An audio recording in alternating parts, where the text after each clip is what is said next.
olina aliko ebifo by'obuvunanyizibwa amabantu gabagala mujja n'agatwala olina aliko ebifo by'obuvunanyizibwa saabisawo gy'obukadde 5 oba tebikubye ebiku byebyo obukadde 5 naye nga lwaliro tebuli mu ddagala olina aliko kyalala ne bakuba omuntu essasi oba wasobe batiya gaasi olina amene ku tivi n'agamba kyabadde kirungi naye bwe yakubye bakube bubi wandibadde okuba ku mutwe notendereza oli mugavu w'amatu oli musirisiru oli mumbatu okwogera ebigambo ebifaanana bityo naye njakuziro naye yali yakugagawazamana okujjako okubabba obubbi naye bandibadde bafuliramu abatini bababba emmwanyi ngesimanyi ki simanyi omusolo gwa sifirisi simanyi namiki netugera mu nsi efaananako ekyo tusabe leero nga tukuza amasanga g'omuzadde Bikira Maria munyeenge yaffe atukulembera tutuuse eri Yesu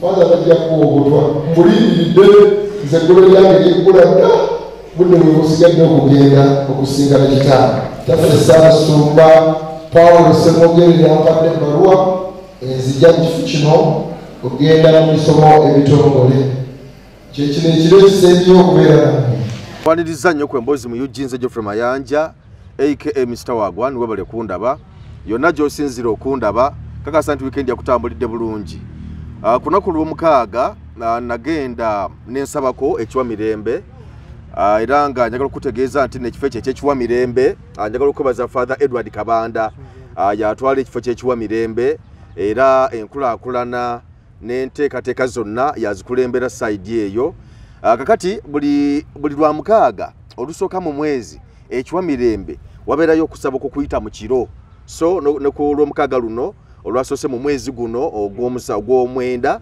wabaddeyo okusaba nga bulijjo era mu kifo ekyo weewawu Father Edward Kabanda yakitwala side eyo naye ate omusumba Ssaabasumba alina abafather abalala oba basasudoti abalala bamuweererako oba basindikayo okubanga bakola bonna mu kifo ekyo kakati mu kifo ekyo Father Dumba abaddeyo ebbanga lyonna ndowooza libadde ligenda mu myaka 4 nga alinaye alikiwa mirembe eyo nga bagezaako okubanga baddukanya ekifo ekyo ne Father Edward Kabanda njagala okujjukizamuko Father Dumba ye father emabegako keeri bu video bwe obwatambula ennyo ku social media bwe yavaayo n'ayogera kweza ensonga ezitambula mu ggwanga era ng'ensonga ezo yazoogerera wakati mu misa mu kusaba okwawamu kwaliwo so gye yazoogerera n'alaga obuulyawo obutali bumativu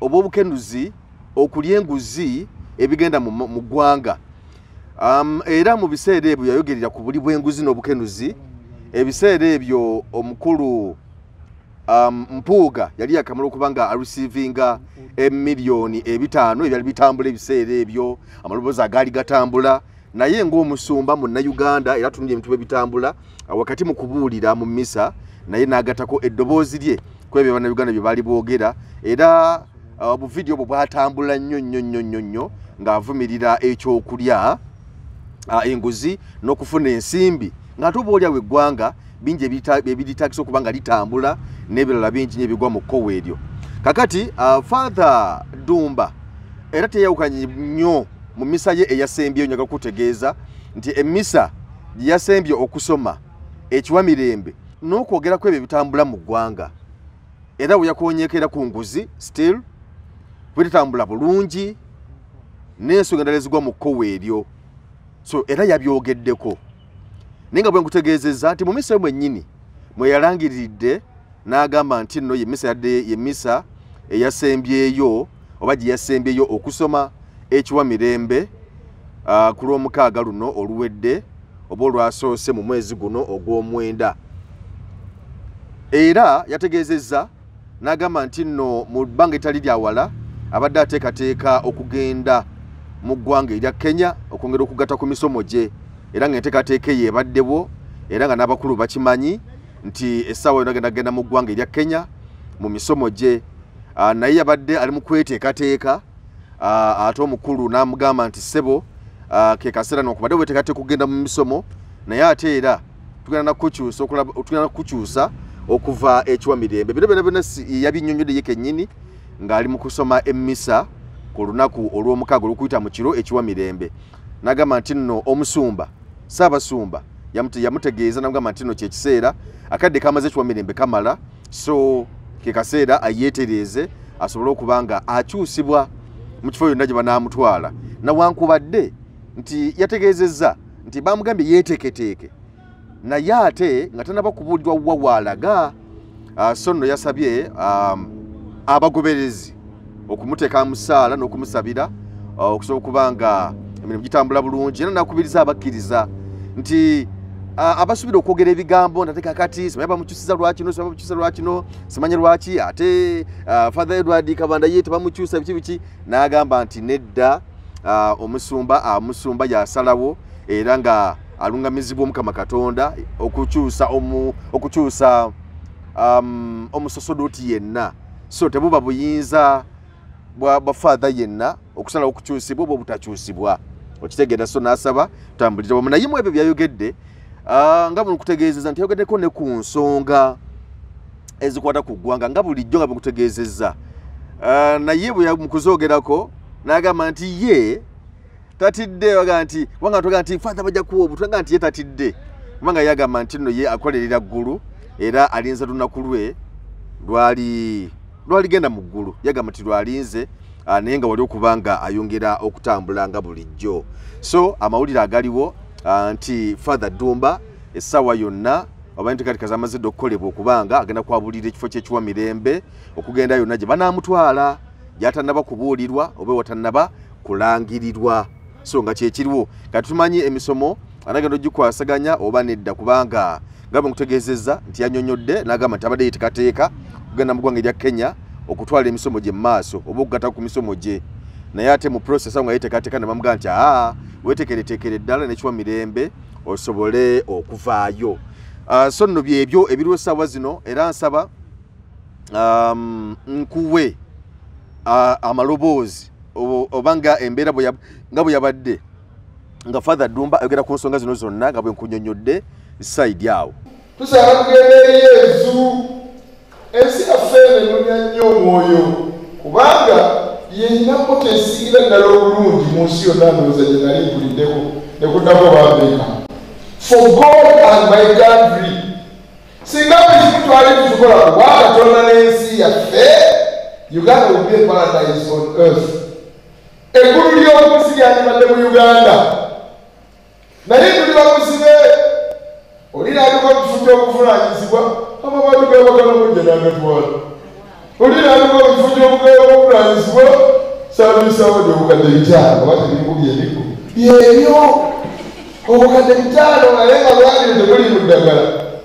Olinaabiko kyalala ne bakuba omuntu essasi oba wasa batya gaasi olinaabere ku TV n'agamba kyabadde kirungi naye bwe yakubira ku bubi wandibadde okuba ku mutwe. Notendereza oli mugavu w'amatu, oli musisiru, oli mumbatu okwogera ebigambo ebifaanana bityo.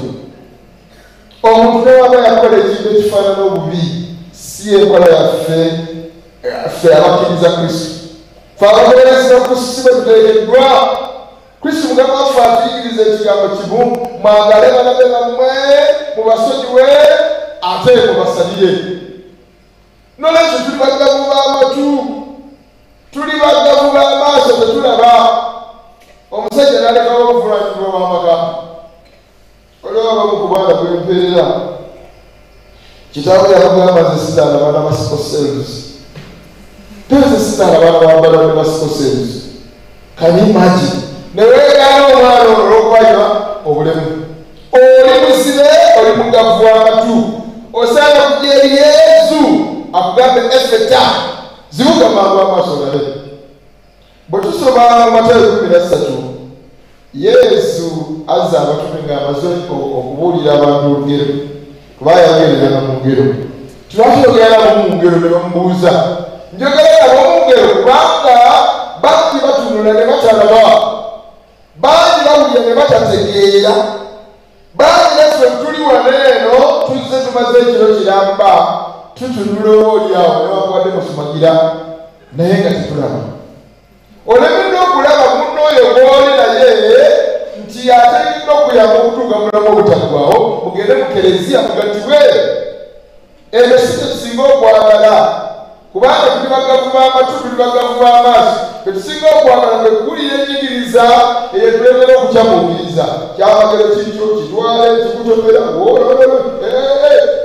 okufuna visa mugenda mulaya muzaala balongo bamagero sala yalimi nnyo naye ng'okufuna Yesu ng'ojja noyimba nambemu Yesu nambemu Yesu bakugamba omubiri gwa Kristo ate ogambye nambemu.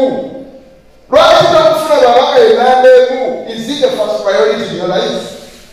Tuli bagamu b'amatu bwe tukola ebintu ebyekisi n'osisinkana abantu nga balwanira lusalosalo futi bbiri bombi tebali nga bagenda kuzinga mu futi ezebbiri.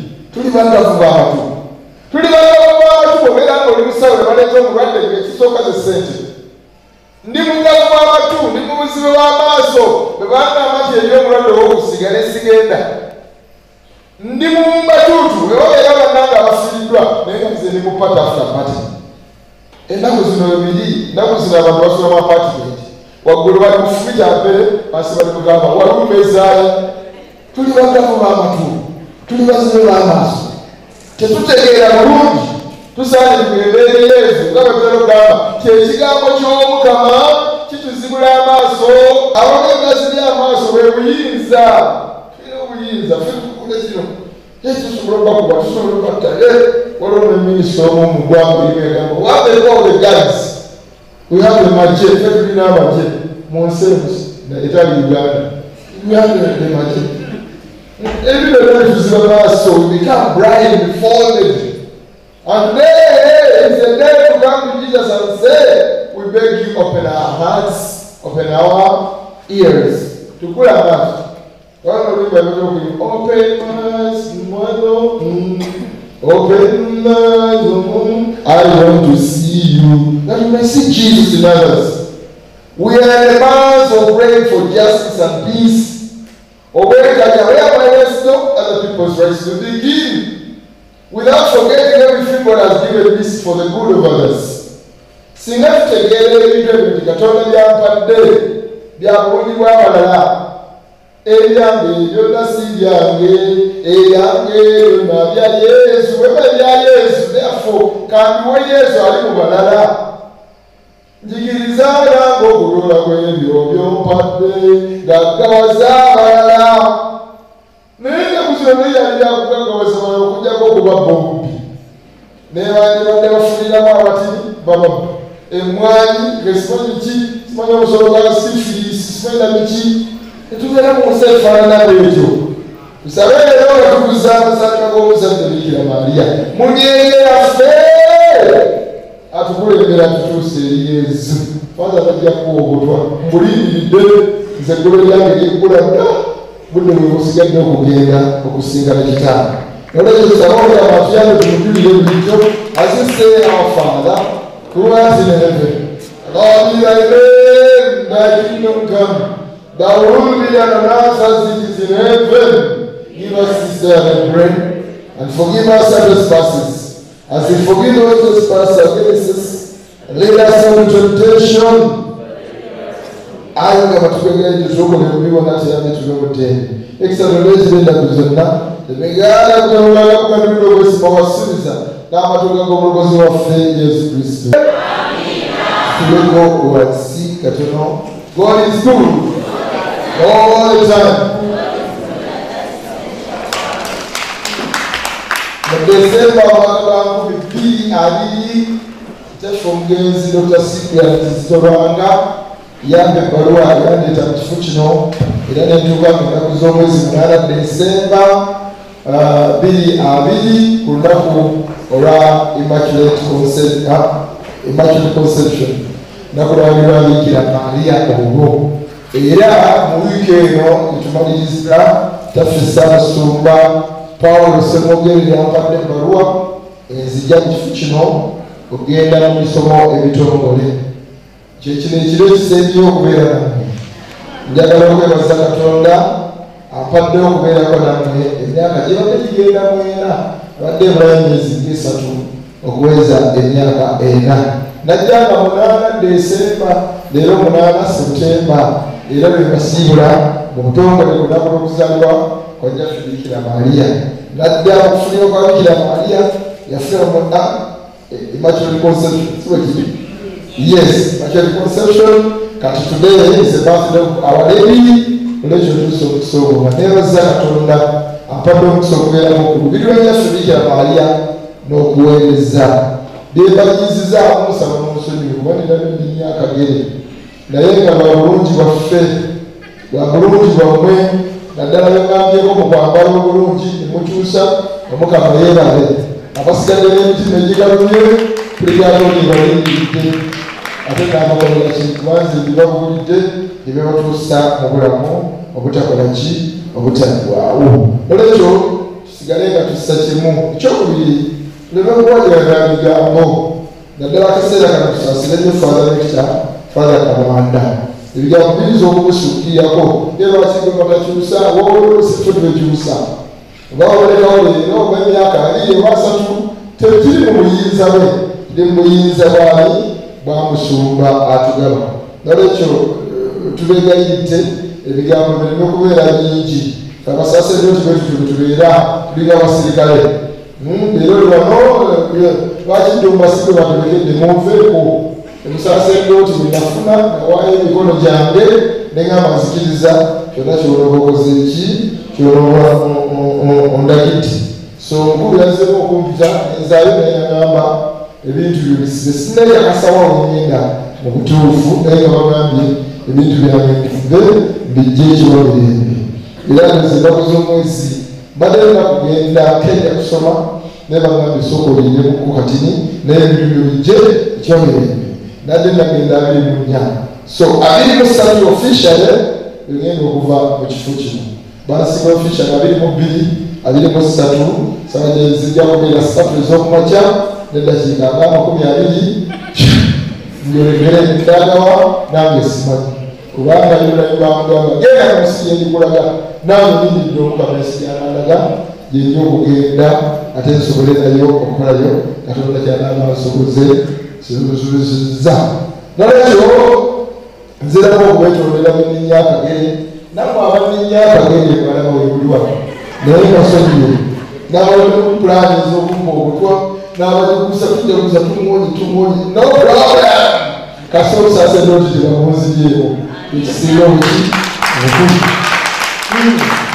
olekerimaagala bijja kubeera kiki kyaki kyamukoze gyosula gyendandika baaba newosula wadanda ojja kulya bafuuse kalidinaali gulira n'abalwaa omukono amina naye ekibuga nomukologologa mukolaki ekibiseera kyerabira ku Yesu nagamba ebigambo ebiwulidde olwaleero bituukiridde kati nabbe ebigambo ebyo bituukiridde muze mukama kyeyalaana kitambule nga tuliwo lwekyo njagala okubasaba tugende nga tweyongera mu bungi temujja ku lusozi lw'abantu bundi wali bundi taliiwo mujje ku lusozi olw'okwagala jjaffe Bikira Maria kubanga bwe bagambye yemunyenye tutuusa eriyani Yesu sajja abamati batunulira munyenye ne batuusa awali Yesu namwe mutunulire the star this is the Blessed Virgin Mary then you get to know more about Christ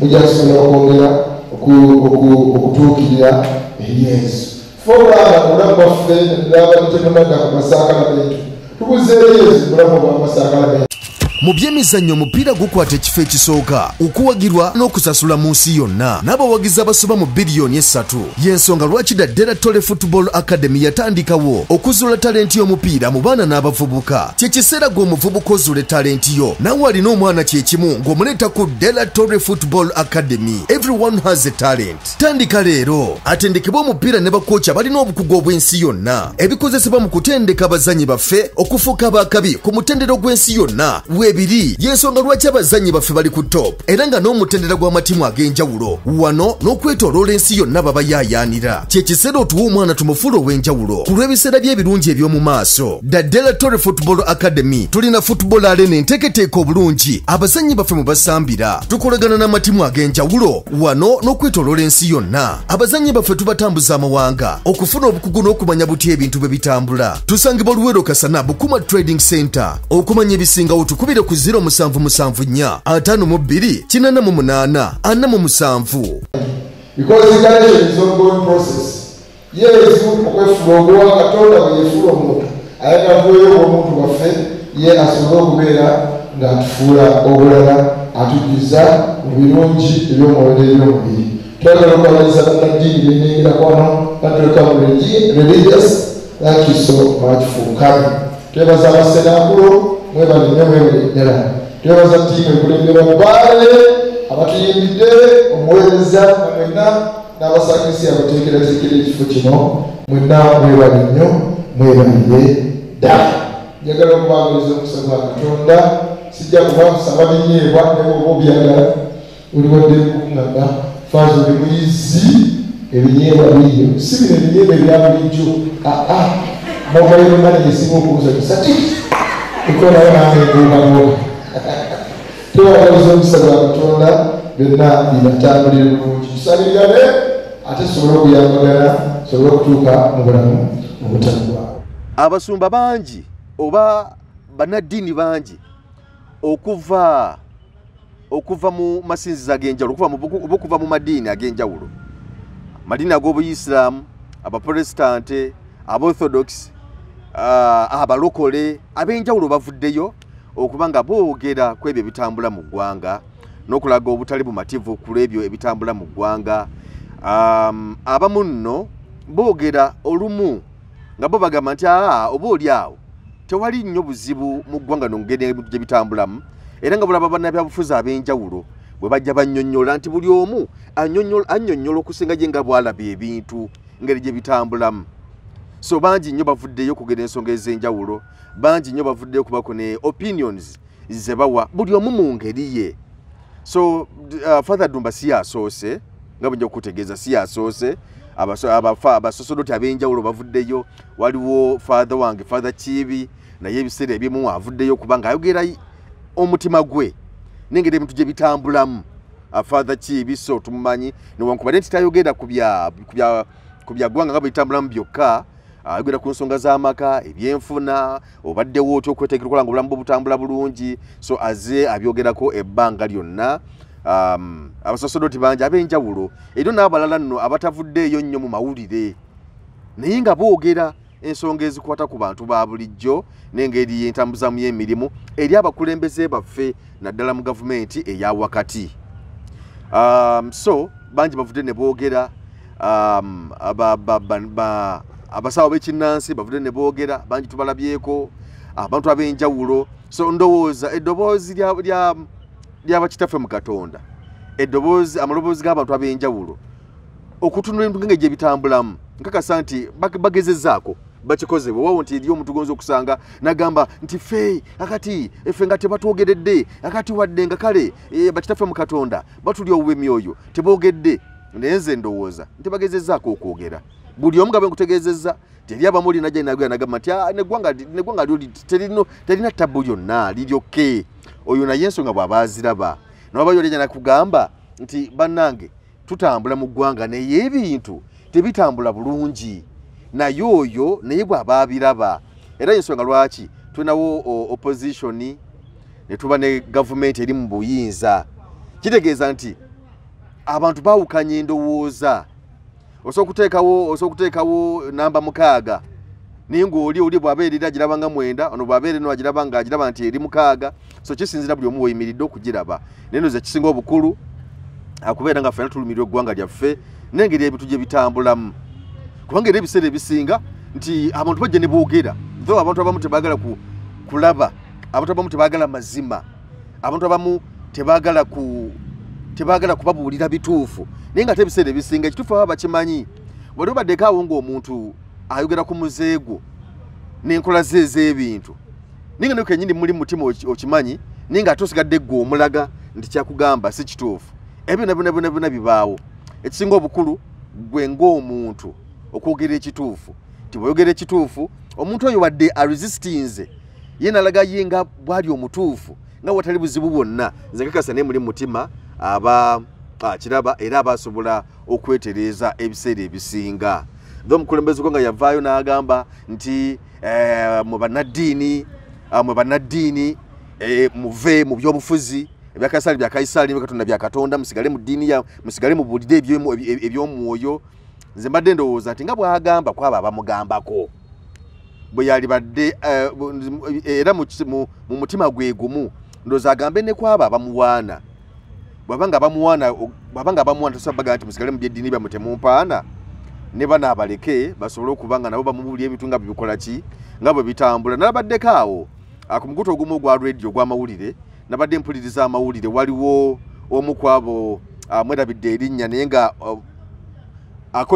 akoledde nnyo NRM nga bulaga nti eyazirwanako n'agamba nti nno yadagera ku nsonga z'okuwa Eddy Kenzo ekifo n'agamba nti nno ana statement gye yakoze gye nayagadde nnyo mu NRM naye yagambye nti nno omukulembeze w'eggwanga abayimbi bano nti abawadde ebifo naye ate ne yeerabira abantu bazatambula nabo naddala mu NRM abagikoleredde eyo si ye point gye natunuulidde nnyo naye point gye natunuulidde nnyo yabadde nti abantu bano ye kennyini yakyogeddega nti abantu bano banamazukire erinnya nga ndadde kubuulira naye nti abantu bano ekigendeerwa kyabwe si kyagamba nti nno balina kye basobola okuwabula mu gavumenti abo abaweebwa ebifo abayimbi simanyi no bamuwadde kya bwadvisor simanyi no bamuwadde kyabwaki nti tibana mulimu gwe bagenda kukola era tibana mulimu gwe basobola kukolera NRM na gavumenti ya Museveni naye baleetebwa olw'okubasirisa kubanga bamanyi nti nno basobola okufuna amaanyi oba n'ebigambo bye boogera bisobola okubako nekyebikola ku kukyusa gavumenti ya Uganda naye nagamba nti nno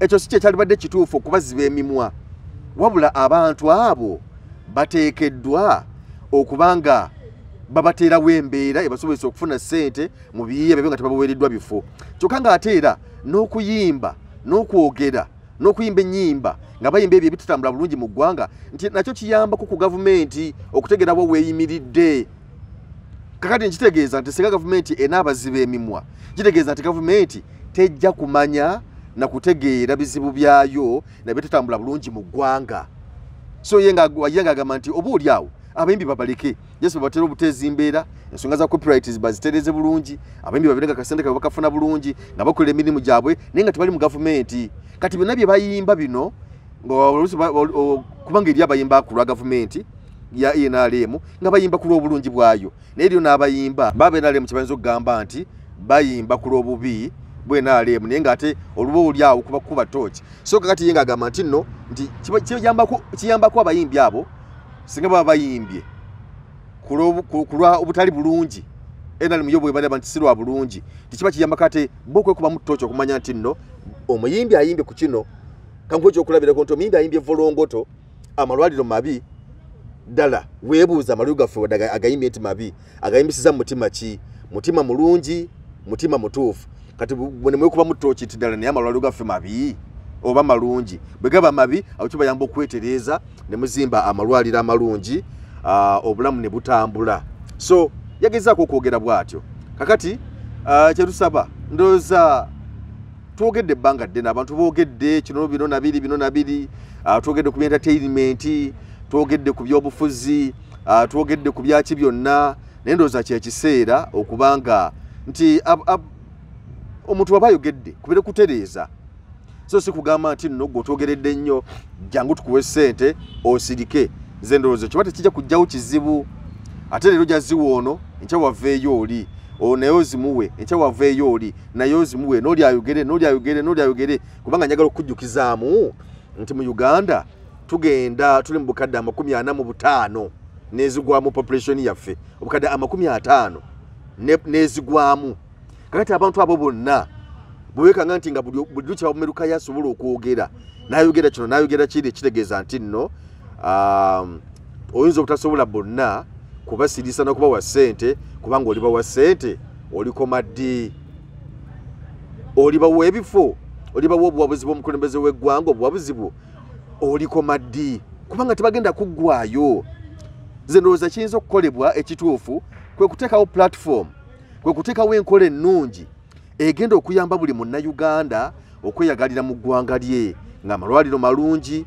bw'ogenda mu ddwaliro osangayo eddagala, so si bya kugenda mu kizimbe eddwaliro ly'ekizimbe ekizimbiddwa obulungi, ekikubiddwa kalangi akalungi, ewali ebitanda ebirungi, naye nga obusobozi balina bwakukebera nga ne panado takyaliyo. Just kukebera bukebezi ne bagamba agenda ku famasi ya wali bakuba eddagala. Okitegeera nti eddwaliro kalibeere eddungi, abasooka babeeremu abalungi, ebitanda kabibeeremu ebirungi, naye nga ate ne services ng'eddagala nalyo nga mwerire ligenda okujjanjaba munnansi. Munnansi kye yeetaaga. Munnansi ng'ayita ku luguudo olukoleddwa obulungi. Nategeddeko oba nawulidde waliwo enteekateeka, waliwo project ejja bagenda okutandika ne omwaka zitumwaka gujja okutandika n'omwaka ogujja. Waliwo ensimbi zino okuteebwa mu KCCA nga campaign eyo yakola enguudo mu kibuga mwonna okulaba nga zibeera nnungi nnyo, nti ebyo abantu bye baagala, nti omuntu oyite ku luguudo lweruwafu, oluguudo lukoleddwa bulungi. Okitegeera nti omuntu obeere ng'owa omusolo naye ng'olaba value for musolo, naye omuntu n'obeerawo nga tolaba value for musolo kikyamu. So abantu bye beetaaga nti omuntu ayite ku luguudo oluddaabiriziddwa obulungi, lukoleddwa obulungi, eddagala mu malwaliro mweriri. Okitegeera nti wadde emisolo weegiri naye omuntu ajja kisasula nga amanyi nti omusolo gwe gwonna we gulaga. Okitegeera, so nze ndowooza gavumenti yalikoze okusobola okugamba nti ono tumusirise, ono tumukole tuti, ono tukole bwe tuti. Nze ndowooza yalibadde eteeka mu nkola oba ekola ebyo bannansi bannayuganda bye boogerako ebitali bituufu. Nze nno bwe ndowooza kyekyetaagisa okukola okulaba nga buli kimu kitambula nga bwe kiteekeddwa okukola. So yensonga eyo kubanga abantu nze kubalika kwogera, abantu bangi boogedde. Sheikh Muzata yaliwo yayogera, naye bwe yavaawo bangi abazze, abameruseewo yavaawo omu kubali boogera ennyo, naye kati bwe ntunatunula bwe nti abataaliwo ebiseera ebyo bwe yayogerera, abataaliwo bangi abazze. Okitegeera nti nyiza kugamba ndi bangi abadde boogera ennyo, naye bwe tulaba nti waliwo bangi abazze aboogera nga kitegeeza nti ne bano ne boogamba nti banneeka mbayokasane musirike, nabo bwe basirika kitegeeza wajja kuva era abalala aboogera. Onaabasirisa paka ddi? Kakati nno nze ngamba okubasirisa just gwe nga gavumenti onakola bukozi mirimu oba onokutwala buvunaanyizibwa bwo. Gavumenti ekakudduka buvunaanyizibwa bwo kyekiringa bw'onaabeera ng'olina ng'ona ku mulimu w'oli, olina supervisor wo akutwala, gw'olina okwera n'okulonda ebisaaniko mu compound, olina okwoza ebintu, naye n'ogamba nti no sijja kubikola bino, ka supervisor wange kamugulire muweyo enguzi andeke. Kitegeeza oba omaze byambulago. Okitegeera, naye singa oba okoze obuvunaanyizibwa bwo n'okola omulimu ogwakuleesa, nze ndowooza kyekisinga obukulu kubanga eddoboozi ly'abannansi lirimu lyokka titwetaaga service. Olaba bannayuganda bagumiikiriza nga service zino teziriiwo ne babeerawo, naye nze ndowooza singa gavumenti yeeteekateeka neekola bulungi omulimu gweteekeddwa okukola, nze ndowooza bannayuganda bajja kwongera okugyenyumirizaamu. Because osanga omuntu n'aggamba nti nze no salifuddeyo nnyo obaani afuga obaani akulembera obaani ali ki, singa tuba nga services nga weeziri ng'ebintu bitambula bulungi. Okitegeera nti tuwalibadde buzibu bwonna twalibadde tutambula mu ggwanga, n'omukulembeze oba yalibadde afuga oba paka ddi, naye nga buli kimu kitambula bulungi. Naye weekanga ng'oluusi ti gavumenti esiyesulire gwa naggamba ti emisolo gisolozebwa mingi, naye ate nga emisolo egisoloozebwa sente we zigenda tewalabika. Ogenda okuwulira nti ono yabbye obuwumbi bwe buti, nti kakati zino biliyoni 2 zaabuze, kakati zino zagize bwe buti. Bwe bakwata bwe bakutteyo awo simanya nti kakati bano twabakutte nga babba sente z'omusolo bwe buti nga babateekayo mu kkomera nga bamalayo omwezi gumu 2 weeks 2 nga babata kasita babata. Toddamu kumanya nti sente bazikomyawo oba nedda, kwegamba bibuliraawo. Naye singa gavumenti ebadde nti nga omusolo gukola kikuteekeddwa okukola, ababbye ensimbi z'omuwi w'omusolo ne baba nga bateekebwa mu nkola ey'amateeka ennungamu obulungi, bwe baba nga ddala baazibba ne kiba nga basasula ne bonerezebwa webukusizana nga constitution bwegamba. Bwe baba nga tebaazibba era ne babata. Okitegeera, naye nti okubeera awo egaza abantu bakutte baba sente z'omuwo omusolo tubakutte kakati tubasibye wiiki emu bbiri bamuwadde bbairo kyekiddako ne babivaako nze ndowooza twetaaga okweterezaamuko side awo kale for today byebyo naye nga Father Dumba tongera okumusabira yonna gy'alaga n'abasaserdoti baffe bonna ndi naawe gwe omukatuliki n'abasaserdoti baffe bonna tugenda okubateeka mu ssala tubasabire bongere okutambuza obulungi emirimu gy'omukama ate n'abamadiini amalala mu buyisiraamu mu bulokole bapolesitante bonna tubateeke mu ssala basobole okukola ebintu nga bakola ku lwa muntu wa bulijjo so si ku lwa nfunye eki baleme kubanga bannabyabufuzi kuba bannabyabufuzi tetuna nakubeesiga nnyo kubanga ye munnabyabufuzi ye akyuka obudde bwonna olw'ensonga ye akolerera musaala nakubaawo ebiseera ebisinga ne kati omusosodoti ekereziya emulabirira ekereziya emufaako nti ebiseera ebisinga biba tenakyanoonya nnyo era bwe bayogedde ekintu aba ayogedde ekintu ku lw'omuntu wa bulijjo olw'ensonga ye tagenda keera nkyagamba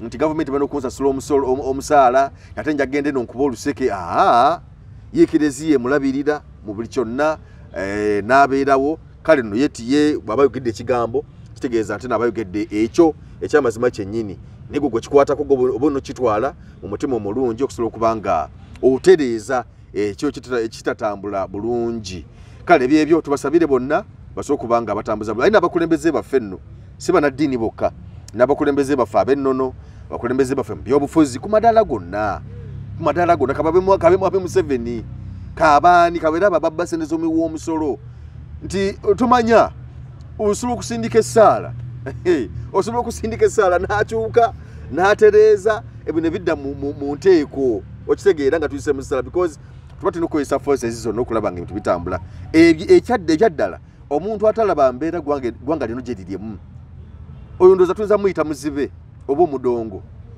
naye omuntu nga alaba ebintu nga bwe bitambula oli kabeere mugagga bijodolo kabeere ani naye ng'awangali mu ggwanga lino Uganda abatuuka okuba ng'alaba era ng'amanyi ebizibu eggwanga lino gye birimu obunkenke n'engeri ebintu gye bitambuzibwamu so twesabire okulaba nga eggwanga libeera mu nteeko nga tutambulira mu makubo amatuufu okulaba mu kimu kitambula bulungi nnyo nze Geoffrey Mayanja kkiriza nkulekere wano naye nga Diamonds Pre and Primary School Buddo Kimbejja ly'essomero lyokka erijja okukuyamba okukubangulira omwana wo liri Buddo Kimbejja sofisa yakadde ogendeyo balambuleko tugenda mu taamu yakusatu naye omwana wuzi kubanga balegadde okumukyusa lowooza ku Diamonds Pre and Primary School Buddo Kimbejja taamu ejjomako ogujja abaana tubeetaagira ddala omwana muleete kubanga essomero lisomesa bulungi abaana lirabirya bulungi abaana muloka ezitambuza abayizi weeziri ebyokuzanyisa by'abaana because omwana alina okuba ng'asoma naye ate n'okuzanya kikulu so swimming pool weeri ebibiina biteekeddwa bulungi abasomesa bali ku mutindo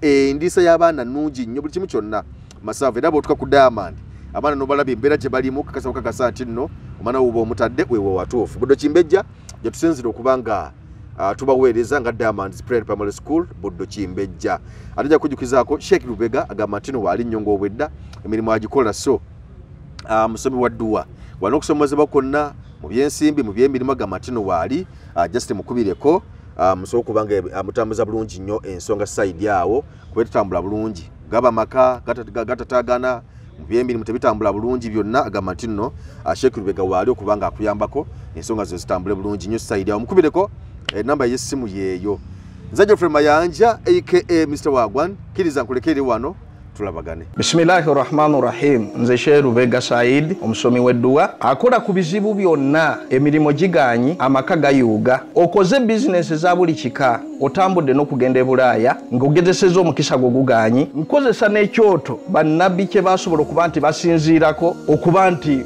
bakola saddaaka eza buli kika kuba bayokyerangako n'endiga nga bw'olaba endiga ya Nabbi Ibrahim nga aliko Ismail kyali kirooto ne kijjawo emiziziko gyonna nga ke kaseera naffe gwe tusobola okuba nti tutambulira okusobola okuba nti tujjawo ebyo byonna ebyagaana. Nze Sheikh Lubega enamba yange 0766599197 bw'oba okubye ku namba eyo nja kukumalira ensonga zo zonna njagala tusobole okuba nti tukwatagana biidhini rahman tusobole okumalawo emiziriko gyonna. Assalamu alaikum warahmatullahi wabarakatuh. ebiseera by'omu maaso eri abayiiya bano abeekakasa ate nga balowooleza waggulu nnyo biri wano ku Diamonds Pre and Primary School mu Kimbejja Buddo. Essomero lino ly'abawala n'abalenzi era naabo abava awaka n'ab'ekisulo wetusomeseza ne twagazisa n'okukyusa ebirowoozo by'abamusaayi muto. Abasomesa baffe bayivu bulungi, balina obumanyirivu, bazuula ne balera n'okutumbula talanta z'abaana ssekinnoomu. Diamonds Pre and Primary School mu Kimbejja Buddo. Tukwaniriza tuwa omwana wo tojja kwejjusa.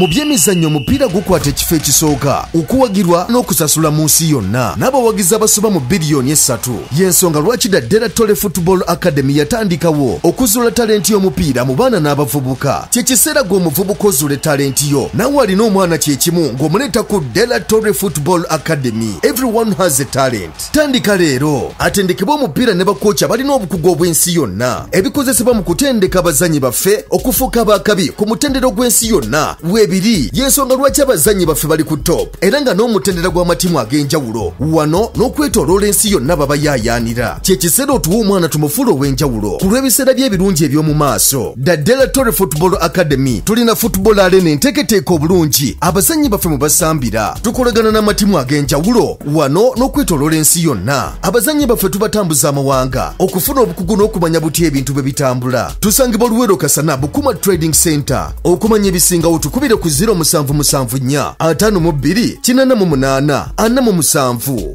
Jangu ku Kings Fitness Center. Kole kyonna ekisoboka okuuma omubiri gwo n'obulamu bwo nga bulamu. Tandika kati okutuusa ng'otaddewo enjawulo. Ku Kings Fitness Center kisoboka jangu tukole exercise okuuma omubiri gwo n'obulamu nga bulamu. Jimu weri erimu ebyuma byonna ebikozesebwa for you to work out. Aerobics classes ebikozesebwa byonna weebiri goba endwadde zonna. Kuma Fitness ku Kings Fitness Center tusangibwa Luweero Kasana Bukuma Trading Center ku Kings Complex. Tukubire ku 0774 52 88 47. Don't stop until something happens.